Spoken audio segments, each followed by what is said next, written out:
bukas na po simula ng mga aresto daw. Manghuhuli ang China sa mga trespasser sa South China Sea. Kabilang na ang mga Pilipino dyan sa ating lugar. Makakausap natin si UP Maritime Law Expert Attorney Jay Batumbakal. Attorney Jay, magandang umaga. This is Aljo Bendijo. What to expect tomorrow ang tanong? Hi, good morning Aljo, no? At sa lahat din ng mga nakikinig. Siguro bukas, siyempre, just stay vigilant lang, no? Ginawa na ng China yung mga ganyan before, mga nag-i-issue sila ng kung ano rules and regulations, pero hindi naman nangyayari, hindi naman pinapatupad. So, bukas, tignan natin kung gagawin nila yan dun sa lahat ng mga tao natin na nakapasok sa West Philippine Sea.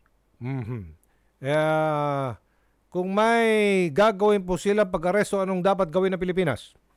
Well, siyempre, una, no, dahil nasa loob sila, kung nasa loob sila ng West Philippine Sea, siyempre may karapatan tayo na i-assert yung ating rights and entitlements doon. At ibig sabihin nun, kung merong mga Navy and Coast Guard units na nag-ooperate doon, they will be within their rights to prevent, no, yung panguhuli sa ating mga bangka at mga tao doon, no. Pangalawa, kung meron na silang mahuli, dapat talagang i-call out agad yon, no? Yun ay magiging parang hostage taking as far as I am concerned. Dahil ginagawa nila yon para mapilit tayo na i-give up nga ang ating karapatan sa West Philippine Sea. So hindi dapat natin palalampasin yung mga ganong aksyon. Kailangan ipakita natin sa mundo kung anong uri ng bansa sila kung gagawin nila yung ganong klaseng mga pamamaraan. So hindi na pwedeng hulihin, mag-i-intervene ang ating Coast Guard, ang ating Navy.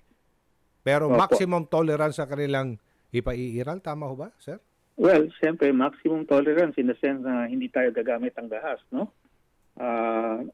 After all, yun din ang hinihintay ng kabila. Naghihintay sila ng dahilan, any kind of excuse para banatan tayo siguro, no? Kaya hindi tayo dapat magbibigay sa kanila ng ganong klaseng excuse. Okay.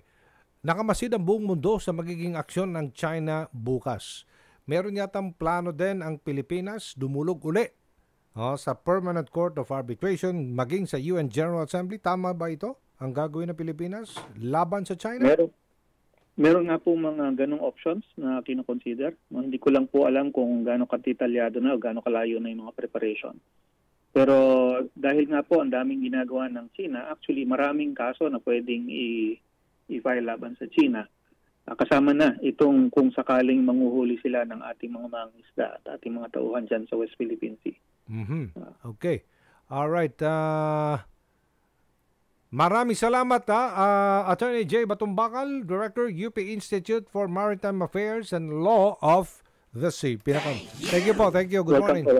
Pinakamainam dito magkaisa muna ang mga bansa sa ASEAN, Association of Southeast Asian Nation, na may mga sari-sariling claims din. Pero hindi katulad na ginagawa ng China, buong South China Sea na ang kinila. Ang sa kanila, meron din sila 200 nautical miles mula po sa mainland. So meron pong sapawan talaga dyan. Pero tingnan mo naman, Vietnam, Brunei, Malaysia, hinaharas ba tayo? Hindi. Taiwan, hinaharas ba tayo? Hindi. Nag-uusap tayo ng maayos. Ang China, bastos talaga sila. China Coast Guard, China Coast Guard. At itong China militia vessel. Tingnan mo, tingnan yung mapa, bayan. Halos buong South China Sea, yan na lang naiwan sa ating pula. Tingnan mo yan. Yan na lang ang dagat natin.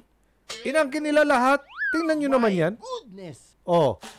Pati Vietnam, Malaysia, Brunei, Pilipinas, tingnan nyo. Yung Palawan, ang liit na lang naiwan sa atin, inangkin nila lahat. Diba mga bastos? Vietnam, Malaysia, Brunei, may mga claims po yan. Taiwan, Pilipinas, 200 nautical miles. Hindi naman tayo dito nagkakabulihan, hindi naman tayo dito nagkakatulakan, nagkasakitan, nagkakanyo ng tubig. Wala. Ang China talaga, pasensya na, bastos sila.